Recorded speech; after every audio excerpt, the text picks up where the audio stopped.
Hello and welcome to the Arsenal BiteSize Podcast.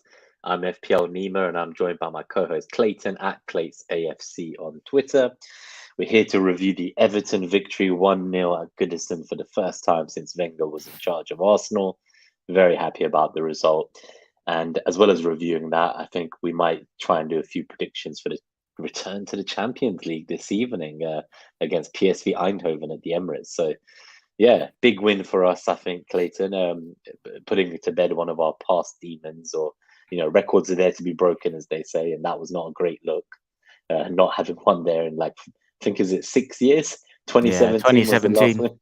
Damn, that is a long time. That's almost as long as we weren't in the Champions League. So yeah, literally. Glad that's gone. Yeah, glad that's off our shoulders. That little pain point, but yeah, how did you find the Everton game? I guess why don't we start with just obviously you went to the match, and for anyone who's not seen it, you've uploaded the away day kind of short on YouTube and TikTok, so do go check that out, guys. But how did you find it? Because you were there last season as well, right? When we went there.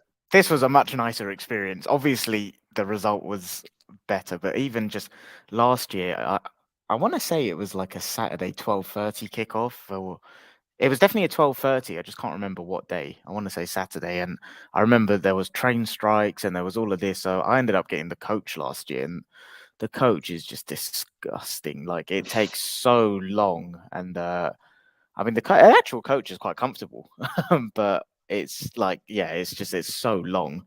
And then obviously, so I think I was up at 5, 6 in the morning to go to bloody Liverpool.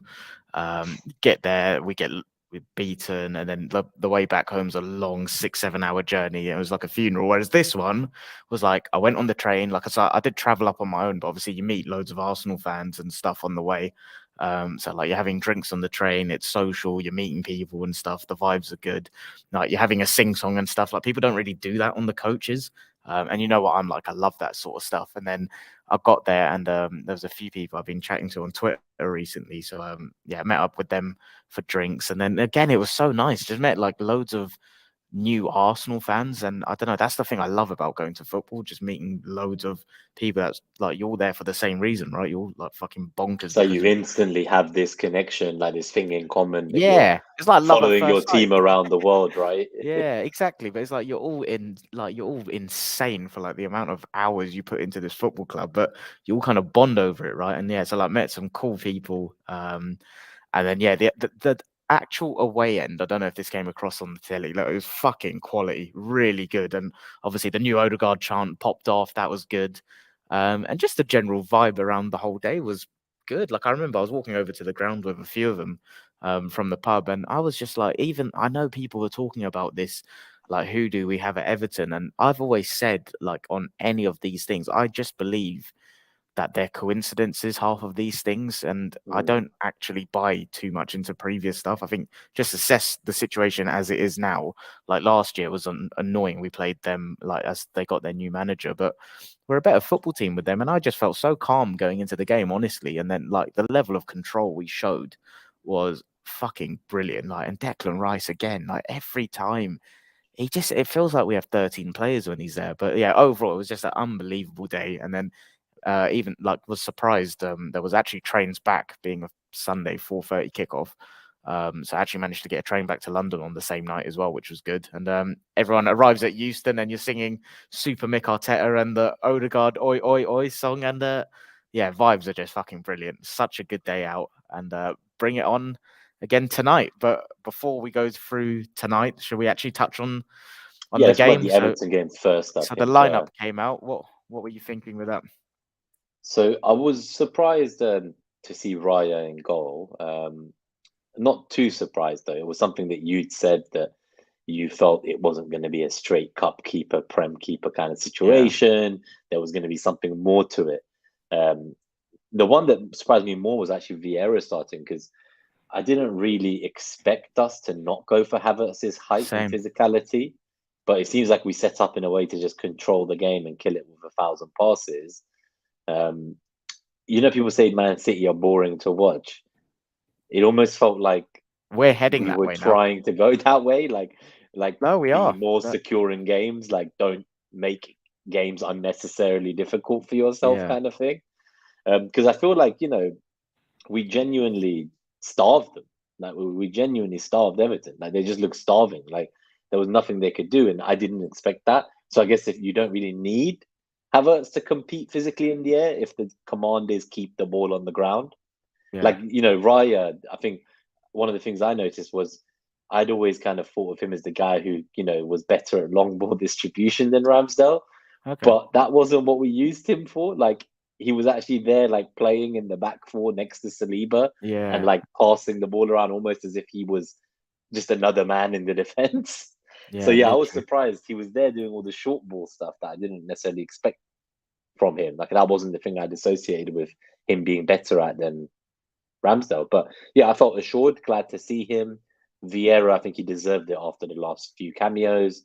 So no complaints. And Eddie, I think I predicted him to start as well because my view was that Jesus should start the Champions League, maybe sub off early, and I definitely want Jesus to start, against Tottenham. So Yeah. Same. I just couldn't see how he could start last weekend, and then there's two more big games to come. Yeah. No, but just to kind of echo what you say about Raya, like I've seen some people saying, "Oh, well, he didn't have anything to do," but the things he did do on the ball, it's what you transmit. Like I every time the ball went over to him, I felt so calm and like I don't want to shit on Ramsdale. Like, no, this isn't shitting on Ramsdale at all, but like Ramsdale isn't that composed in my opinion. Like he does give jittery vibes, and the way I'd describe it is Raya just looks like a natural at it, whereas Ramsdale is someone that I think is being coached to play this way, is the way I would describe it. And I Mm. just think he gives us something so different. Like you say, he was kind of in the defense playing, and even from kickoff, like I know this probably was instructed, but with Ramsdale, he always punts it. Whereas with Raya, he went straight out and like we were playing from the back. And every time the ball went back to him, he was picking a progressive pass. And it was just, yeah, the best way I can describe it is it just feels like this is Raya's natural game, whereas Ramsdale is being coached to try get to that level sort of thing, which he can. But I think And there's I a think he difference was between better someone that's than a natural. Leno, right? So you can say like Yeah. without that when he came in, that kind of playing out from the back, he was way better at that than Leno was. So it was an upgrade Yeah. immediately. But he's been here a few years now, and I know we talk about he has a ceiling. He's very young for a goalkeeper, but I've not seen like I think a few people have said this. So it's not just unique to my opinions, but I've not seen him yet significantly improve that kind of playing from the back ability No, he neither have I. has. Look, Like, I'm sure he can, but he hasn't significantly improved it in the years we've been watching him. If anything, I'd argue it's maybe a bit worse than it was. that's what I've said. I feel like a lot of Arsenal fans, in my opinion, are wedded to the idea of what he can be rather than the reality of what he is right now. And I still think he'll like his ceiling is there. He's absolutely going to become a top keeper. I just think right now, while we can improve a position, I'm not loyal to anyone in this team. Like upgrade wherever you can. Like I just want to win every competition, every football game. Like I don't care. So I've got no favorites anymore. Like it's a case of just we've got to be ruthless, and I think this is something that will actually get the best out of him anyway. But yeah, what a debut from Raya. Thought that was really good. Like I said, Rice brilliant. Ben White, just the fucking man as always. And yeah, Vieira, he's someone that like I was quite critical of last season because no one's ever doubted his kind of end product, his final ball, his ability to pick a killer pass.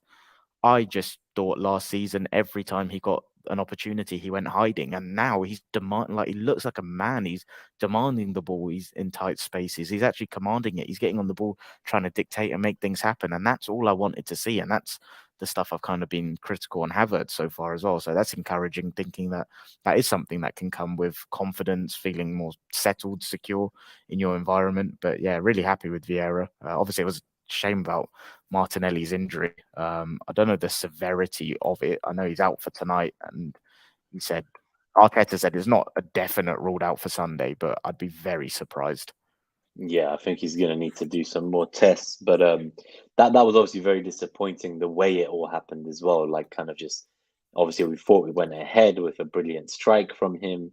He opened up his body, Thierry Henry-esque kind of goal, and next thing you What know, a it's ruled finish! Yeah, out, and he's suddenly going off injured, and you're like, what's going on here? Like yeah, at that moment, I was really worried because I was like, these are the kinds of small things that like you just feel when they go against you sometimes in a game and then next thing you know, it's like 1-0 Everton, 90th minute goal. It had me feeling very nervous, I must say.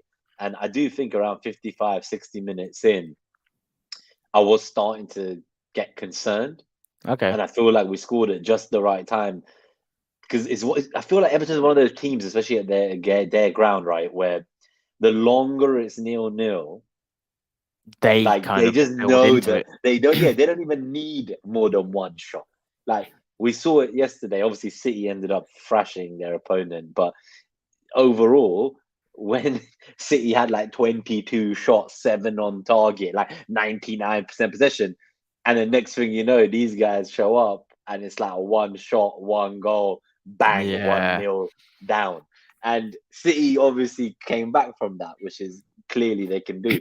But for me, I feel Everton's way better than their opponent, Antwerp. No offense to them. So, I was a bit like, oh shit. Like, because if Everton bag one, they are like, if it's hard to break them down now, think how much harder Yeah. it's going to be.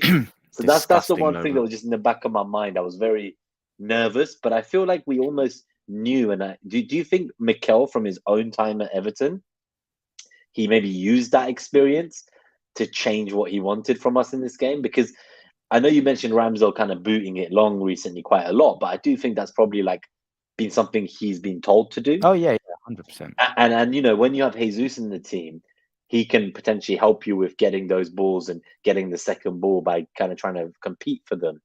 Eddie, I don't associate with someone who I'm gonna like get the goalkeeper to ping the ball to. So I almost feel that the Eddie and Raya picks together, they compounded what we were planning for this game, which was all about play on the floor, control. Do not give them a moment of having to compete in the air.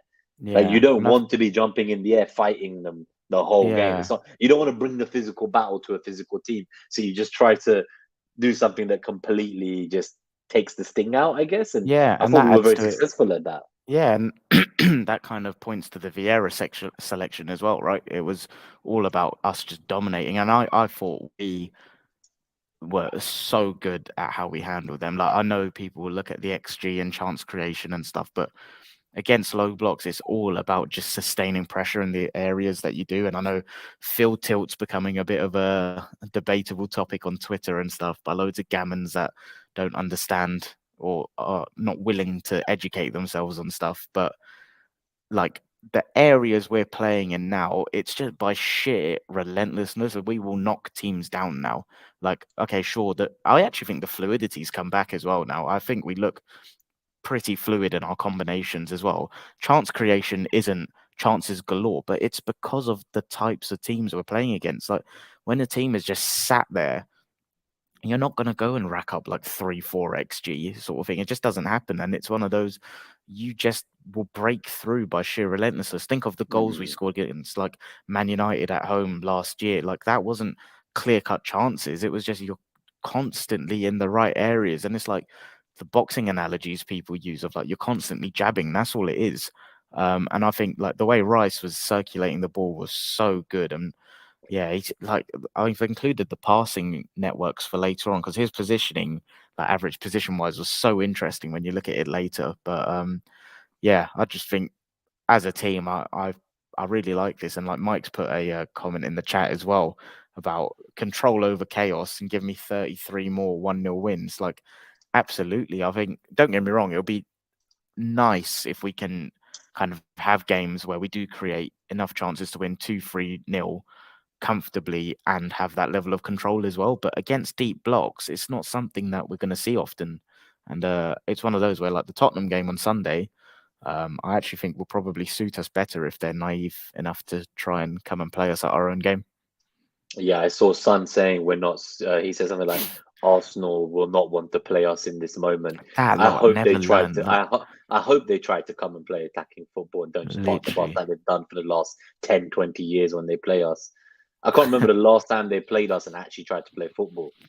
Yeah. And like fair play to them, they do look good. I just They are think, now playing football, but I just want yeah, to see, and I do think Ange will still try to play football. So I don't think yeah. he will do what But Tottenham managers of old have done and park the bus and transition. Like but that's I think what United are the new Tottenham, and Tottenham now actually play yeah. free flowing football. Yeah. But yeah, we'll talk about that on Friday because I've got Yeah, very strong opinions on that game. But yeah, anyway, in terms of individual performances, one thing I just wanted to call out was I actually thought Trossard was awful when he came on. I thought his touch, his pass selection, his decision making was quite bad. And then obviously that set piece goal, what a well worked corner that was, because I was getting a bit frustrated and Yeah, that like finish was unreal as well. But yeah, just but it's generally, just like we kept pushing, and it's the same type of corner we took the whole game, right? Like so we yeah. were persisting to But this get is what I it. mean about like how you manipulate space against these blocks. Like the way we do this with the movement and the technical quality of some of our players is a joke. Like, and I think that's the way it's got to be done. But from the away end, I actually thought it was like a deflection. I just thought it was a scrappy goal. And then when I watched it on the way home, the highlights, I was like, oh shit, that was actually quite a sick goal. Yeah, like just the way he did it first time on his left foot and like opened himself up to get it to the far side of the keeper. I honestly think I'm not sure if anyone else who was on the pitch at that time in our team would have finished that. Yeah, maybe like I a do bit. actually think that like it was specifically something he could do because he's so technical and Yeah. and he's two No, to footed. be So fair, I feel like there's a few of them that could, like Saka, Vieira, Odegaard. But I guess they're not in those positions. That's the thing, right? yeah, So it's like he was in the position that normally Odegaard gets into. Would you say? yeah, So like because normally it's Odegaard who's been scoring all our goals from that kind of position last season, and he had a few this season. And I think Odegaard scored one this season, similar kind of positioning. But yeah. from a corner, though, I think that's the key thing I want to say is like it's just the way they did it. I thought it was surreal. Now that probably leads nicely onto what you were saying, which is there weren't that many big chances beyond that. So we did have to take the one we got. And when you look at it from just the purely like XG Do you perspective, want to go on to that slide? yeah, I was going to say, should we do that? Because obviously this is the Marcar stats data for the podcast listeners who can't see it. It's 0.31 XG for Everton, 0.89 for Arsenal. So yeah, that doesn't scream goals there. The expected threats a bit more in our favour, 0.5 versus 1.4 roughly. Possession, though, is 25% Everton, 74% us. Field tilt, 16% Everton, 84% us. Defensive action height, 59 for us. So yeah, I think obviously the possession and the field tilt, I think they paint a bigger picture than just the expected threat and expected goals. I did see a tweet go viral on Twitter where someone had taken Marcar stats data actually and put the field tilt of our first 5 league I games know this that's what I season. was referring to earlier, and then the comments Yeah, like he's people getting lost their ridiculed. shit, right? There was a lot of people just saying like, "Oh, like what's the point of this? We already have possession." And I'm like, "Yeah, but possession can be like, you're just sitting there passing around the back, Possessions like like Man United, like yeah, Onana, it's like like just Onana to the centre stat back for padding. 20 minutes, yeah, back and Yeah, forth, like." And then they were like, "Oh, like what is the need for these data points? This is pointless." And I was like, "They were like, we already have XG for this," and I'm like, "It's just about like how threatening or meaningful your possession is. That's all it is. It's if you're yeah, spending 84% compared to the opponent, if you spend 84% of the time in their final third and they only spend 16% of the time in your final third, you're reducing the chance of them scoring quite yeah. considerably, I would argue.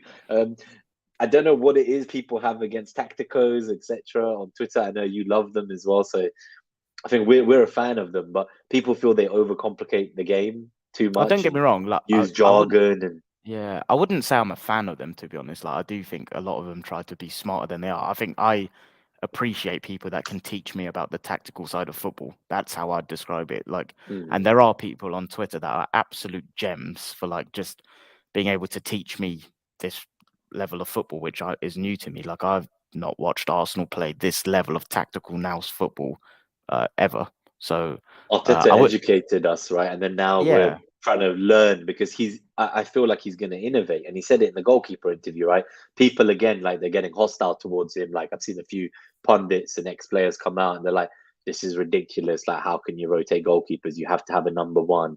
This doesn't make sense. This is bollocks. But like, I'm not saying he's going to do it. I don't think he's going to sub a goalkeeper on at some point. But he says these things, but obviously, if you're going to piss him off and ask him the same question over and over again, like who's the number one, who's the number one, yeah, he's going to snap back and give a yeah. shitty reply like he did. If you've not seen that, go watch it. But then people are criticizing him, saying this is why people don't like him. Look at him, he's a dick. Why is he I talking could like not this? give a And I was fuck like, if yeah, people that's what I'm like him. saying. But then when Mourinho and Nah. these pricks and And Klopp. Conte do it and Klopp, they're all there chatting shit in their presses, being rude to people because they don't like the question that's been asked. They're like, oh, this guy's legend. And Yeah. I'm like, and that's what I couldn't take. I saw a few Tottenham fans coming out saying this is why Arteta's hating. And I was like, bruv, your profile pic is Mourinho. You were a big Conte advocate. I can see tweets where you're happy about Conte dragging your players under the bus. Yeah. He literally shat on Richarlison in public to the media, and you're telling me that Arteta making a snapback is a bad thing. So I I just like think, his steeliness. I love that he's an innovative manager, and I do think he will. Just going to what you were saying, I do think he is gonna do something that we don't expect. He's gonna change the way people think about football. And just the final piece on this: funny how not a single piece of media has said anything about the Zerbi playing two different goalkeepers in the Prem throughout the season.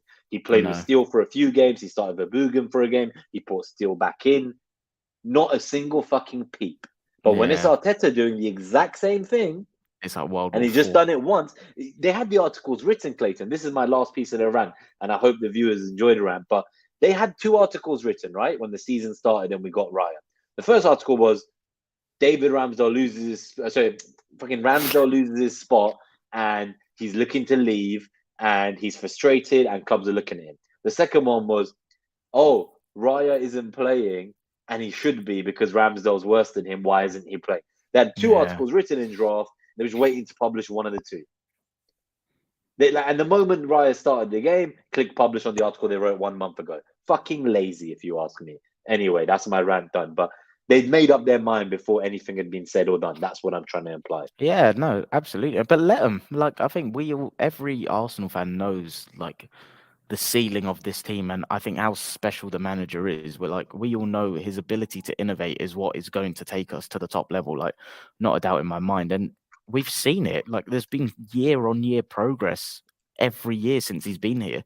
So yeah, let them talk. But the Phil Tilt thing I find interesting because I think it's more like fair enough. Like, there's things that can make people uncomfortable. That's normal. But I think it's when people make no effort to learn, and it's like you will hear people in the pub say, like, take it back to the years when XG first came in. You'd hear people talk in the pub, and after you play a game of FIFA, like, oh, but I had more shots than you.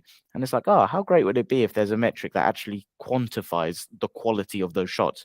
But It's because like it you sounds took 10 scientific, shots from it's outside like, the box. yeah, but because it's scientific, they're like, fuck no. And it's the same thing. You'll hear people in the pub be like, oh, we were all action, final third. We were all over them, but that final ball was missing. So, okay, well, how great would it be if there's a metric or like a description to actually describe this? And it's like they shit the bed.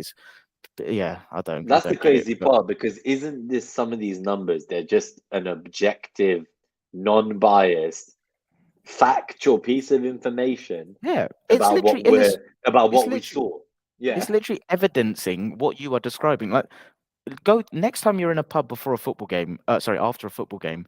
The two things you will hear by like gammons and dinosaurs, how many shots they had and they deserve to win. Okay, three things: possession, and we final third, we were all there, but final ball was lacking. And it's like, but you tell them about XG, field tilt and stuff, and they'll like want to chin you.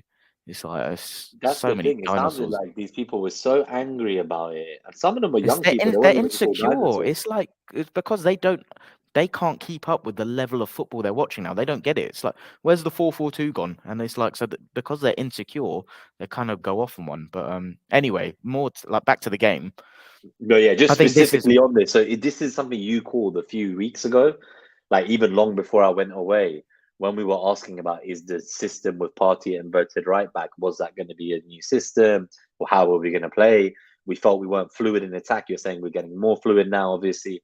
But back then, I remember when we were talking about the theories of what was the plan, you said you felt like it was only 1 or 2 games in, so it was quite early on. You said you felt this season Arteta's going for control and the games were too chaotic last year. And I don't think I heard a single other person say that before you. And I listened to like 5 different Arsenal pods. I read Arsenal content every day. So I just thought I'd put that out there because I honestly remember. I'll try and go back to the episode you said it and find when it was. But I can't think of many in the Arsenal community who were talking about control. They were all just saying it was because Zinchenko wasn't fit and we were trying to fit in Havertz. The narrative was we were trying to force in Havertz. You had a totally different view, and your view was around control. And I now think the whole general consensus seems to be coming around to oh shit, look at these numbers, look at the field tilt. Like, I think Arteta wants control. Yeah, it's very clear, isn't it? And I think that's the thing. Unfortunately, I think there's two things: the level of control we're playing with, and the type of opposition and the way they set up. Like chance creation is just not going to be what it was last year. Like when you have those basketball games, of course you're gonna create so many chances. Like I don't know if you saw Milan Newcastle last night. There was periods in that game where there was no midfield, and like it was end to end. And it's like Arteta is looking to. It's he talks about controllables all the time, doesn't he, in his interviews? And he's what you said. If they're operating in our final third 16% of the time, you're nullifying what they can uh, do to hurt you. Like, what can you control? You can control that. So he's playing the odds, and it's one of those. Even like if you look at the graphs, okay, the XG. According to Mark, our stats' model was only just below 0.89. Mm, But look at the threat all game we were probing, we were jabbing, and this is what I mean. Like I think people have got because of like I love XG personally, but I think people have got so wedded to these metrics that they're unable to apply any context. And it's like mm. just by operating in those areas for 90 minutes, consistently circulating the ball, shifting their structures, jabbing, jabbing, jabbing, you're gonna get a knockout. And I think that's what people have kind of lost the ability. Like they'll just look at the XG and like, oh, that was a tight game, but they've lost the ability to apply context in how are they actually operating. Like, fair enough, chances aren't happening every 5 minutes, but if you're looking in the areas they're occupying the ball and moving you around, they're gonna knock you out soon. And that's where, like, of course, as a fan, fucking loved last season. Like, as a spectator, it was so fun to watch, It was, and it was exciting. It was exhilarating. It would get you off your seat. It's not quite having that effect this season, but to Mike's point, give me 33 more yeah, of I just want these. to go and win. I don't care how Like, we win. Like, put me if to sleep. That is it. Put me to yeah, put sleep. me to sleep every week. If we're winning 1 Yeah, 0 every week, I'll take it. I'm So just sleep looking at deprived their at the minute. data, Put by me the to sleep. way, so we reduced them to one shot on target. So I See? think the cumulative threat, as you say, it really shows. And someone, I think it's Clive maybe from Vision or somewhere, he's been saying, someone said it from Vision, I think, that there's been so much frustration from Arsenal fans because obviously City have gone and won all their points, and now we compare ourselves to them, and it's like we have this unbelievably high standard for ourselves that we came to very quickly, way before we expected to be at this stage in our kind of trajectory. And we thought missing out on Champions League last year would mean we missed the rocket fuel to the top. Somehow Mm. Arteta still poured nitros into there, so I don't know, but he's just knotting us to the top. Now we've got UCL, I'm excited, but again, I'd said as well that I was worried, right? But this is just a very important thing. Like the margins are so small, right? Because we're finally starting to come down to the idea that we're having a good season so far. We're just like, if you just focus on us, this is what I'm trying to say. Don't look at what City are doing. Don't Yeah. look at how every week they're getting the points. The only thing we can control, as you said, the controllables is us. So just focus on us and controlling games, reducing opposition to not taking shots, and trying to win. But the Yeah. reason I want to mention this is that the narrative that Clive was talking about is that we are like one shitty defending at one corner away from having all 15 points.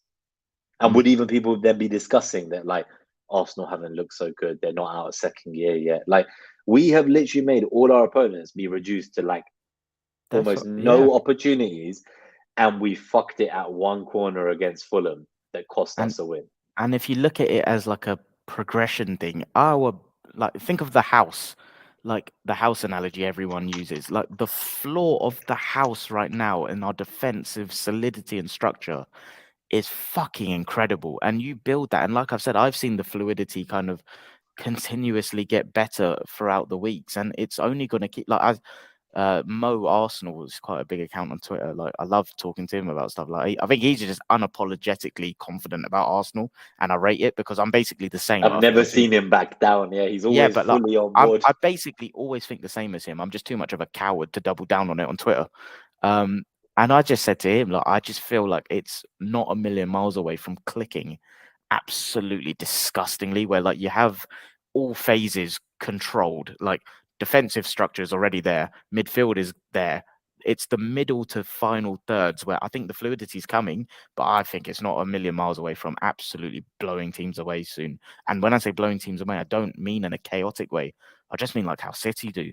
like City have got Mm. that level of control, but the ability to create relentless chances. And I don't think we're a million miles off from that either. That's the part we want to unlock, right? Like we're starting to control the games, make it hard, suffocate opponents, not give them chances.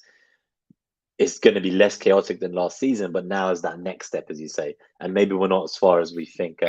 I do think, obviously, with the return of Zinchenko, that's helped, and then Jesus is going to be fully back eventually soon. There seems to be.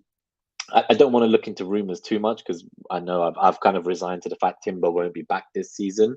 Oh But yeah, there are photos of him walking without crutches a month after surgery.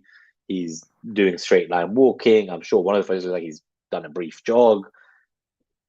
Modern medicine has come a long way, and the rumors and leaks say that he's taking experimental rehab, and that there is a world in which he does play in the business end of this season. I'm So, not listening to any of that yet. I'm just like, just let him do his thing. Like, just let him do his thing. Let him recover properly, sort of thing. I think there's so many people that are just not doctors out there that comment on these things that shouldn't. yeah, no, I know this is from a doctor on Twitter, but you never know, innit, with these doctors. They're all doctors on Twitter. Yeah, they're all bloody doctors, mate. They're all doctors. So you mentioned the passing network earlier. Why don't we quickly look at that as well? Yeah, I just think like this I found really interesting because if you look at our, like, for people on the podcast, this is kind of what we do every week we pick and choose when we show these diagrams, but from Mark, our stat spot, it shows the average kind of passing network and the positional structure of the teams, and it takes it from certain minute snapshots in games. So this was from minute 24 to 79:80, and I just think, like, we don't have a core number 6 there, and that's what I love about Declan Rice. He's fucking everywhere, man. If you look at the structure, so you got the back two and Gabriel Saliba doing what they do, and then on the right you've got a pod of like White, Rice, Odegaard, Saka. On the left you've got Trossard, someone, and Zinchenko. Vieira. Yeah, my mind went completely blank there. So it was Trossard, Vieira, and Zinchenko, and then you've actually got Nketiah like deep in the middle. And that's what I love about Rice. He is everywhere. He's able to destruct play defensively and in transitions. And then going forward, it's like he's a roaming 6. And this is why I hate these ideas of like positions and like what role are they playing. It's like it's literally just about constant fluid structures all over the pitch. Like you'll see Rice roaming with the ball and he'll be in the right 8 area. And I just think like that's something I just found really fascinating. And again, he was a big, in my opinion, player in this game that helped us to circulate and continuously jab at Everton, because with the way we were just moving their structure around, like some people were saying it was just side to side, but you could see them with each side to side, they were going deeper and deeper and deeper. And we had them I think that's pinned. what And ended up happening. Like even with the shot that Trossard took, like they were all giving him that space. They were all like backing off him. Like we got them used to this idea of just throughout the game, the line just kept going further and further. exactly. And we saw the defensive line height for them on the last slide, and that's one of the lowest I've seen this season from any team. Yeah. So, and we did that deliberately, right? That was when they didn't have the ball. We were constantly manipulating them and their structure to get that opening. It took a long time, sure, but we achieved what we needed and never really felt threatened by them. They had that one shot on target and that's it. Yeah. And it was all down to just how we controlled the game. What are your thoughts on Eddie? Obviously, like maybe we'll talk more about it with the UCL prediction and the Q&A, which we'll get to in a moment. But do you think, like, just from a kind of like perspective of how he's done so far, we said last season he was good backup. This season, we thought he's done enough to not have to rush Jesus back if he's not fully ready. Do you feel we have raised his floor enough that he's a genuine kind of rotation option now? Because Arteta was saying about the goalkeepers, he basically said it about every position, right? Yeah. He said no one is guaranteed to start. Or is it that actually you still think that Jesus is just that much better that he is like going to be one of the first names on the team sheet? Or has Eddie done enough so far this season to Eddie's become done enough like a to proper option? not to be a starter. No, not for me. I think that's Okay. just like, I think he's a very good rotational forward option to have. I just think the level that Jesus takes you to when he starts is different level still, personally. I think Nketiah is someone that I've kind of been vocal on. Like, I like having around. I think he gives us something different, and one of the questions you just asked was, has his floor raised? I absolutely Mm, think it has. Like, if you compare him now as a centre forward to his style of play 2, 3 years ago, and like I said, even last year when he stepped into the team before that, I was like, from what I'd seen of him, he has developed his all-round game. Like, it's not near Jesus's level, but it doesn't need to be if you're being called on for like a certain percentage of a season. You just need to be able to kind of make sure the level doesn't drop drastically, sort of thing. mm. Especially in the way our system works in the centre forward. So I I'm just think going he's to have a fine as a look at how rotation. many minutes he's played in the Prem the last 2 seasons for us. I'm trying to have a quick look. Yeah. And then I Yeah, I want think to as a maybe rotational option, predict. he's fine. It is something that I can see us kind of looking to upgrade as a area in terms of the centre forward positional area No, so I'll give you his in the minutes because future. he's been playing for us for a long time. 2017-18 season, he got 17 minutes. 18-19 season, 63 minutes. 19-20 season, 628 minutes. 2020-21, only 400. He went down by 200 minutes. Then 2021, 2022, when Jesus got injured at the end of that season, and and Saliba and these No, guys. that's Oh no, the this was before Jesus. that's Was this Lacazette. that was Lacazette? So Lack of Oba threat. had left in January. Lacazette got basically just dropped after just stinkers for months after January. So Eddie did well then. 823 minutes. And that was when we were like, oh, he's doing better than Lacazette. And he got the brace against Chelsea, right? That's the one, yeah. And that's when we were like, wow, he's a lot better than we thought in the prior years where he'd only got like 400 minutes. Yeah. Then last season, he got a bit more again. So he went up to 1,000 minutes. Yeah, it was So like my January onwards. question is, what do you think now? Do you think this season he can get to the 1,800 minute 2,000 mark? Only if injuries happen. He's already on 355, 5 games Again, in. that's only because of injuries, though, right? Like, Yeah, but yeah. that's true. So He's got it will two. only happen, in my opinion, if Jesus gets injured for a prolonged period of time again. I think as long as Jesus is fit and we're challenging on all fronts, Jesus will be the guy that will play. Like, not a doubt in my mind, personally. I think Nketiah will kind of be used as a lever to kind of maximize Jesus's But freshness. is there a world in which like Jesus plays right wing to rest Saka? But Eddie still possibly, starts up top. Like, so yeah. it just gives us more.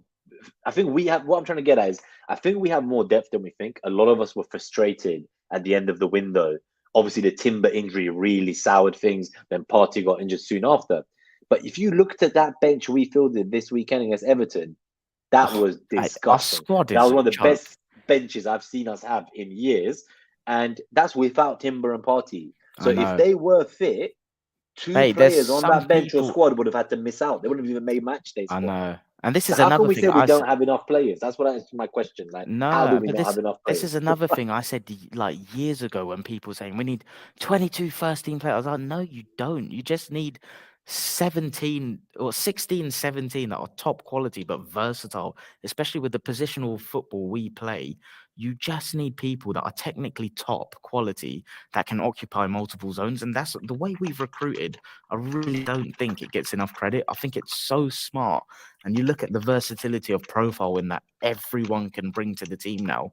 Like, even you look in one area of the pitch and like who can occupy the left forward areas, and you look at the profiles of Martinelli, Trossard, Nelson, like they're all so different in what they can do. I think it's unbelievable what we're building towards. And honestly, I just hope everything goes to plan because we're on the brink of something special. I really do believe that. Yeah, so do I. I think we've reviewed this game well. I think Speaking of something let's special, talk yeah, about should we something special. Yeah, come because on? so This we got the is Q and the A. So we've got. focus.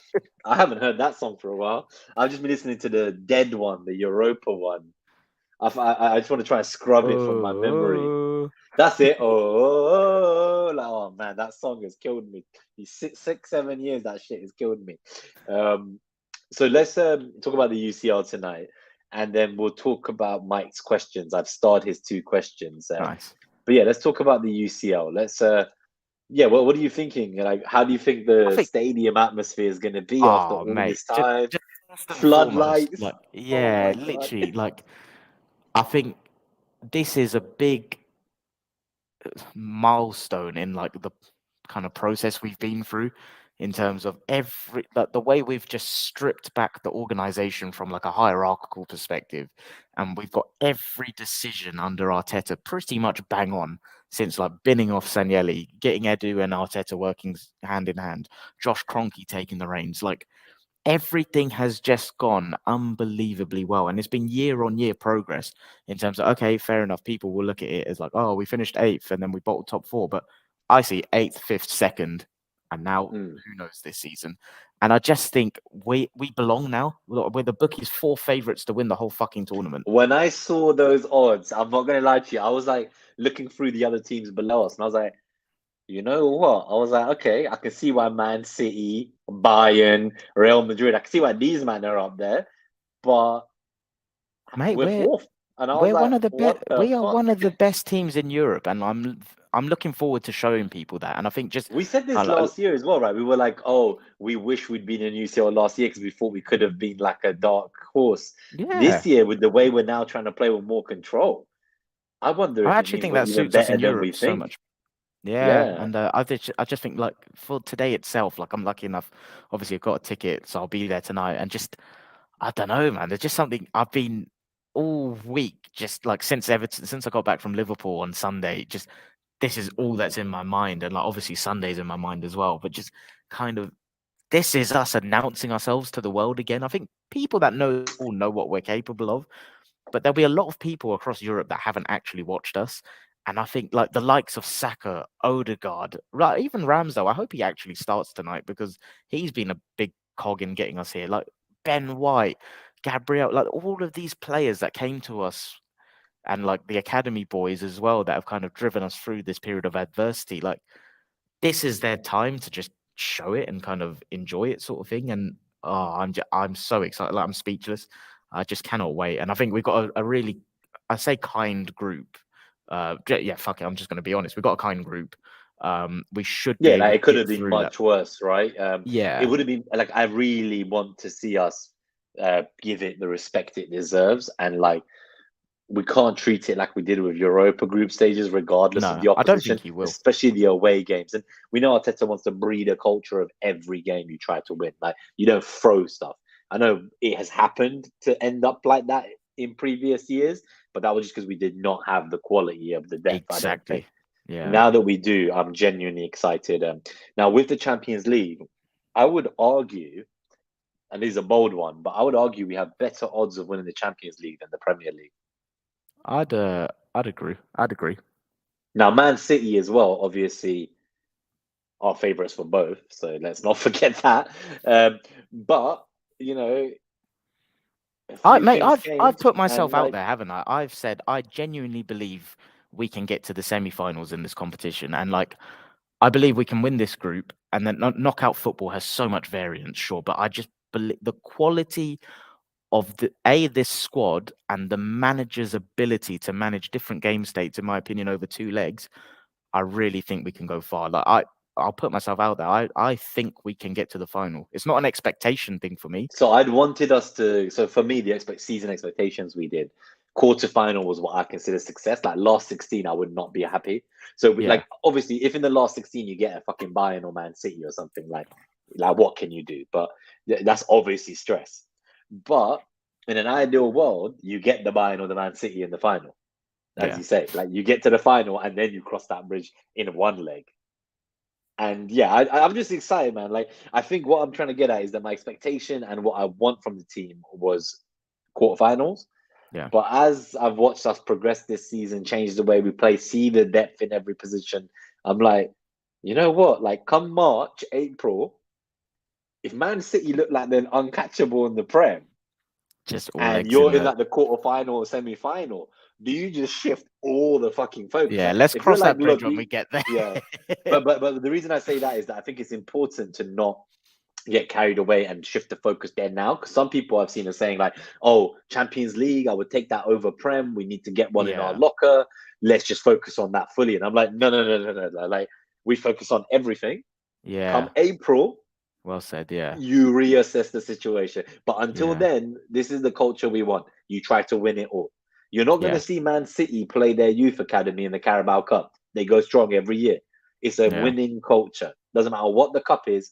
You It'd be go all interesting in. to see what he does next Wednesday, actually, against Brentford. But yeah, we'll touch on that nearer the Yeah, time. that's going to be tough. Do you want to Cool. have Let's a take stab Mike's at questions. predicted Oh, teams let's for do tonight? predictions. Yeah, let's do You want to? predictions first. Just a bit of I know fun. you've only got a few minutes, so we can do predictions quickly. Okay, so predicted lineup.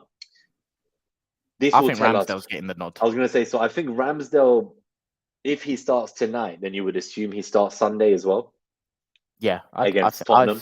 I think that's what will happen. If To be Raya fair. starts tonight, I don't see how Ramsdale starts on Sunday, which then means if Raya starts on Sunday too, then we definitely have a new number one, regardless of what Arteta I has don't said. know. So, No, I don't know. I don't believe that. I well, if can he see just suddenly situation. plays Raya for all 3 games this week, Yeah, and then I would not be surprised if Ramsdale plays another random game. Like I think it's just like the cup in midweek the following no, week. even a following Premier League game. Like Okay, fine. I just can see this happening. I really do Well, believe you've it's said it from the start, to be fair. yeah, Well, I exactly think what Ramsdale Arteta. as well for what it's worth. So I think Sure. Ramsdale's going to get rewarded.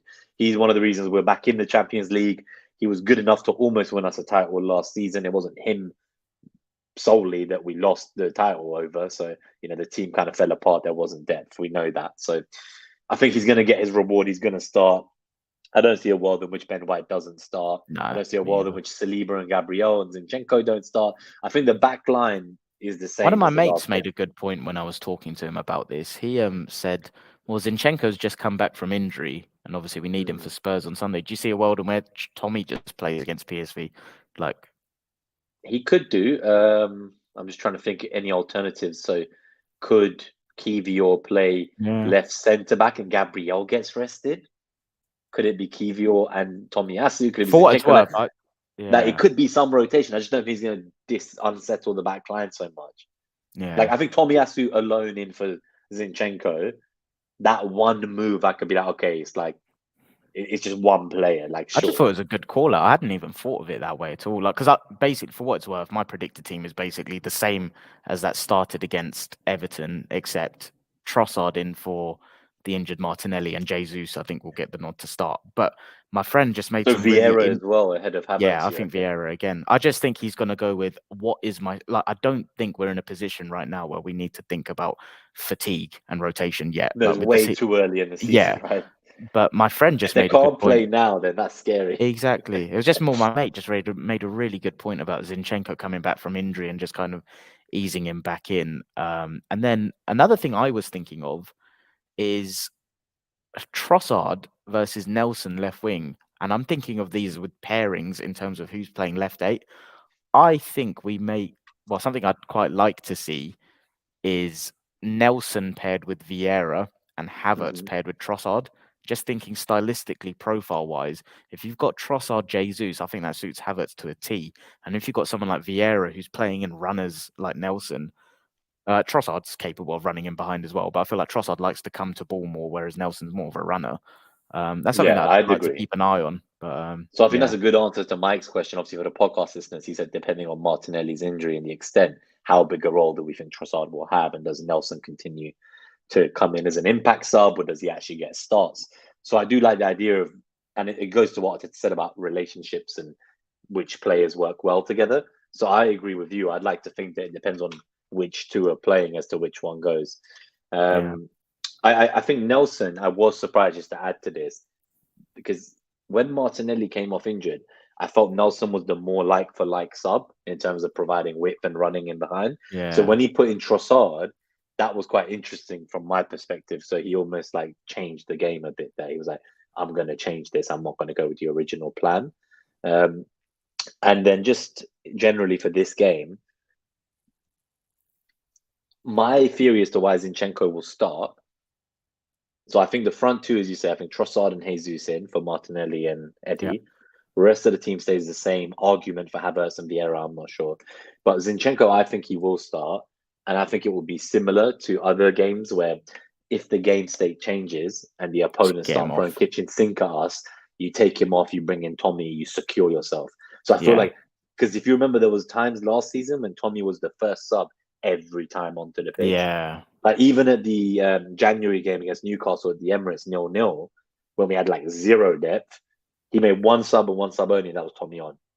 yeah. So I do feel Tommy is growing in confidence since the international break in Japan, like doing what they did to Germany. He's coming back in for us. he wants to be an important player. He wants to win his place back. And this competition is so healthy because they all know you don't do well for a few games like Havertz, and bang, Vieira comes and takes your spot. Yeah. So they're all very focused on being the best they can be every day in training. And I love this new mentality. Do you remember the old days? I know. When whoever played like the last few Wenger days, like if you were in that team, no matter how shit you do, you knew you would be in the first 11, and the kids would play in like Europa. And it's like you just There's knew no like threat at all. the kids play in Europa, and those group stages were so fun. Even like in the early Arteta era, like every weekday we would do amazingly, batter opponents in the group stages. Then you come back to the Prem, and it's like we're doing shit. I remember under like Emery, that kept us alive. Under Emery, I preferred our Europa team to the Premier League team.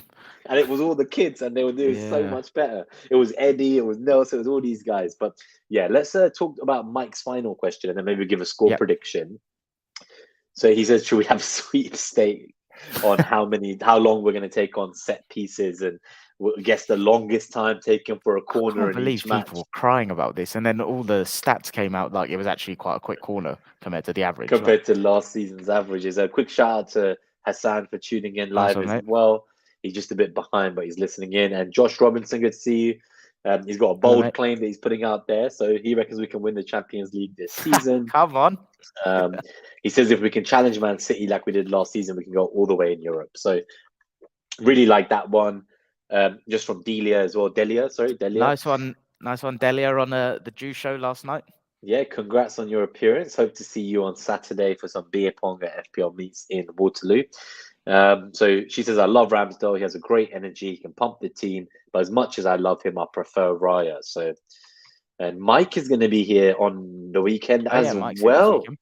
Nice. Okay. So that's going to be fun. We'll see him at the meets as well. And then just seeing if there's anything else we've missed in the comments. No, I think we've said hi to everyone. Mike and I have also booked our flights for Amsterdam. So PSV away, we will be there. Nice. Is that the match in December?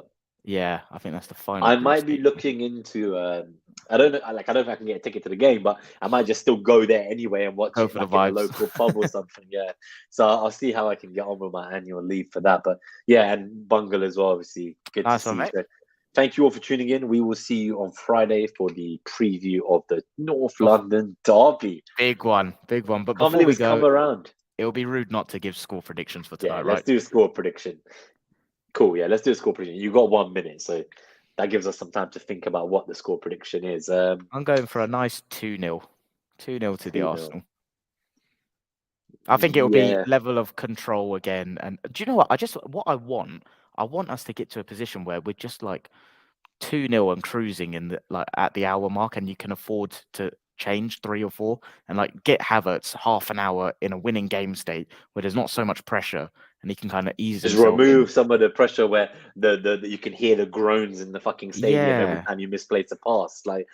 If he does start, take Jesus off, keep him sharp for Sunday. Like let Nketiah have half an hour. I think just flex the squad. I think this for me about go out, put a statement out there, control the game, no chaos, but stamp your authority on it and flex the muscles of the squad. I think. What about you? I'm gonna go for 3-0 because it would be rude of me to not back my conviction. Last year I said that the UCL was where the rest of the world in Europe will finally realize how good Saka and Martinelli are. Now Martinelli's not there, unfortunately, but I do feel that the disrespect those two wingers get, considering their age, find me better wingers than them that are not Mbappe or Vinicius Jr. Even the Napoli guy, Krovratskara, my man ain't scored for like 9 months, right? So I know he's fantastic, and he's been injured for part of that. But bro, them Rashford stands, the guy has a purple patch for a month every few years. I'm sorry, but my man has scored 4 goals in like this calendar year. He's scoring like 1 goal every few months. Like, I'm not taking this bullshit anymore. Like, we have young diamonds on our hands. It's time to announce themselves to the world. This is it. So that's why I'm going 3-0, because I'm backing a Saka brace. Nice. Yeah. Cool. All right. We'll see you all on Friday. Wow. Enjoy tonight. Come on. Champions League. We're back. Up the fucking Come on, you Gunners. Up the Arsenal. Let's go.